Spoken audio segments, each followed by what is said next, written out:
奇葩的养鸡方式却让他年入百万。在养鸡前，他为了赚钱去种树，种了10年，却因为种树种出了感情不舍砍伐。后因奇葩的养鸡方法，让他成为业界的标杆，自己的鸡园也成为当地的旅游胜地。那么他到底是怎样个奇葩养殖法呢？又是如何成就这一番事业的呢？他是鲁凤奇，家住顺义，一名老北京人。说起他的创业经历，可以用丰富、精彩来概括。说起这个，本来衣食无忧的老鲁应该可以好好的度过自己的晚年生活，可他就是不想老老实实的退休，于是便开启了他的创业路程。种树前，他有着自己的饭店和文房四宝店，但是他还不满足。又一次，他在偶然的机会下得知了一种速生杨树，经常适用于建筑工程上。老鲁觉得这又是一个不错的商机，便从外地购买了许多的杨树苗回来种，从手指粗的小树苗到一棵棵的参天大树。他用了10年的时间，在这10年中，他终日投身种树之中，不知疲倦。但当有人上门来买这些树时，老鲁竟然犹豫了。购买者开出高价，可老鲁不想卖了。亲友们都想不通，为啥他辛辛苦苦种了这么久，却不买了？钱装进自己的口袋，不是很好的吗？可在老鲁看来，他对这些树已经有了感情，没有办法去将它们伐倒。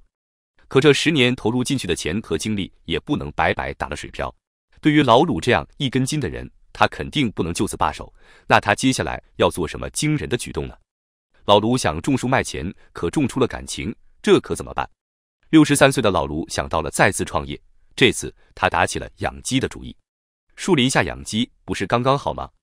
他坚定了这个想法，买了2万只鸡苗，开启了他新业态的养鸡模式。但是养鸡之路怎么能像想象中的那般简单？老鲁买回来的鸡苗是最不受待见的北京油鸡，这种鸡长得慢，但又产得少。普通的肉鸡42天就可以长大，可北京油鸡要6个月才能出栏，这可是一个长周期的投入啊。可老鲁就是一个不服输、不认命的人。他为了让北京油鸡更好的长大，他找寻了诸多的办法，比如给鸡建自己的别墅，让他们拥有更好的生活环境，专门定制上千元的益生菌床，保证鸡的睡眠。更加丧心病狂的是，还配有专门的鲨鱼澡堂、专属的厨师和专业造型师，专门喂鸡吃补营养的虫。鸡住的地方都是设备齐全、宽敞明亮。用益生菌制作的床踩上去软软的，而且还可以分解粪便，保障了鸡的健康，同时减少了人工的成本。鸡可是最喜欢用沙子洗澡了，他这一心情好，连鸡蛋的产量都高了。这些都可以勉强接受，但请造型师定期来为鸡理发，这有点理解不了。原来北京油鸡脸部的毛长得长了，会将眼睛盖住，看不到外面的世界，容易发生应激反应，会降低鸡的品质，产蛋率也随之会下降。而将脸部多余的毛修剪规整，露出眼睛，就不会再发生应激反应。在这一通的操作之下，他手下的鸡个个健康神武。然而让人意想不到的是，在他另辟蹊径后，他手上的一只北京油鸡就要186元，一颗鸡蛋就要4元，甚至有了很大的名气。之前在鸡身上的投入也有了很大回报。不久之后，就有一个超市的老板慕名前来，想要与他合作。但在之前的，他还主动去找过这个老板，但被老板无情拒绝了。可后来他又为何不请自来了呢？老鲁的鸡养的是一天比一天好，这不就有超市的老板找上门来？他好奇老鲁的养鸡场到底是什么样的，所以自己便不请自来了。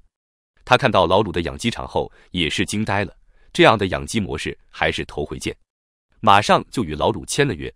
鸡蛋陆陆续续的供应到超市，可没过多久就出了问题。老鲁的鸡蛋被好多人投诉了，主要是因为有坏蛋。这一时竟让老鲁手足无措，之前也没有出现过这样的情况。老鲁在自我反思，到底哪里出了问题？突然有一天，他发现了问题。那天他去鸡舍，听到鸡叫的声音出现异常，将它抓出来看看，原来是鸡上火了。这上火的来源竟然是专门给它们吃的加餐。本来老鲁想着多给鸡补补身子，没想到竟然帮了倒忙。找到了原因，就要对症下药。鸡上火了，给它们吃点青菜就好了。可老鲁又一反常态，竟然种起了草，专门为鸡种植去火的草，这一般人可不会费这事。一来二去又得投入很多钱，在别人眼里他这种做法简直是没事找事。可老鲁的想法是，他想让自己的养鸡场成为一种新形态，树、鸡、草形成天然的一体，形成一个自然生态系统。鸡的上火问题解决了，他开始全国各地的跑，寻找不一样的鸡。这话听起来就很匪夷所思。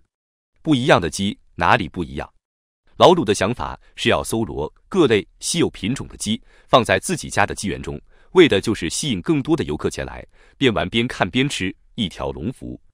在他的鸡园有一幅图是他找人画的，他一直在朝着这幅图努力，他希望未来有一天自己能实现这一幅图上的盛景。为什么他如此执着？这幅图究竟藏着什么秘密？原来这是一幅生态园地图，他希望自己的鸡园不是脏乱不堪、臭气熏天，而是绿色天然的鸡园。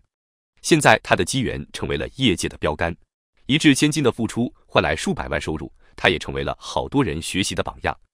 他的可持续发展的散养理念也被更多人所认可和学习。成功致富路不难，难在敢于尝试，勇于坚持。听完了老鲁的故事，有什么想法？欢迎大家在评论区留言。